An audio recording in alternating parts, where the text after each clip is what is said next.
Suppose നമ്മുടെ ഒരു front നമ്മളോട് ഇന്ന സമയത്ത് ഇന്ന സ്ഥലത്ത് വെച്ച് കാണാമെന്ന് പറഞ്ഞ് പ്രോമിസ് ചെയ്യണമെന്ന് വിചാരിക്കുക. നമ്മളവിടെ ചെന്നു, ആ ഫ്രണ്ട് അവിടെ വന്നില്ല. പിന്നെ ഫ്രണ്ട് വേറൊരു ദിവസം വരാമെന്ന് പ്രോമിസ് ചെയ്യാണ്, പക്ഷെ അന്നും വന്നില്ല. അങ്ങനെ ഈ ഒരു സാധനം റിപ്പീറ്റ് ചെയ്യുകയാണെങ്കിൽ സ്വാഭാവികമായിട്ടും നമുക്ക് ആ ഫ്രണ്ടിനോടുള്ള വിശ്വാസ്യത നഷ്ടപ്പെടും. അതേപോലെയാണ് പലപ്പോഴും നമ്മളോടുള്ള വിശ്വാസ്യത നഷ്ടപ്പെടുത്തുന്നത്. നമ്മൾ നമ്മളോട് തന്നെ പ്രോമിസ് ചെയ്യും, ഇത്ര മണിക്ക് എണീക്കും, ഇത്ര വർക്കൗട്ട് ചെയ്യും, ഇത്ര പേജ് വായിക്കും, ഇന്ന ഇൻ്റർവ്യൂവിന് പോകും, ഇത്ര സമയം ജോലി ചെയ്യും. അങ്ങനെ പലപ്പോഴും നമ്മളത് പ്രോമിസ് ചെയ്തിട്ട് നമ്മൾ തന്നെ അത് കീപ്പപ്പ് ചെയ്യാണ്ടിരിക്കുമ്പോൾ നമ്മളറിയാതെ നമ്മുടെ ഉള്ളിൻ്റെ ഉള്ളിൽ നമ്മളോടുള്ള വില തന്നെയാണ് നമുക്ക് നഷ്ടപ്പെടുന്നത്.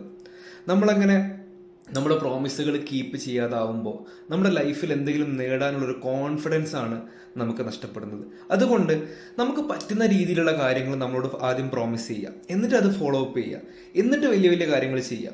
ഇപ്പോൾ 6 മണിക്ക് എണീക്കുന്ന ഒരാൾ 4 മണിക്ക് എണീക്കാന്ന് പ്രോമിസ് ചെയ്താൽ ചിലപ്പോൾ അത് കൊളാവും. നേരെ മറിച്ച് 5:45 എണീക്കുക. അങ്ങനെ ഇപ്പോൾ 10 പേജ് വായിക്കാമെന്ന് പ്രോമിസ് ചെയ്തതിന് പകരം ഒരു പേജ് വായിക്കാമെന്ന് പ്രോമിസ് ചെയ്യുക. അങ്ങനെ നമുക്ക് പറ്റുന്ന ചെറിയ ചെറിയ കാര്യങ്ങളിൽ തുടങ്ങി വലിയ കാര്യങ്ങളിലേക്ക് പോവുക. So remember, if you promise yourself, just keep it. Otherwise, you will lose your self-respect.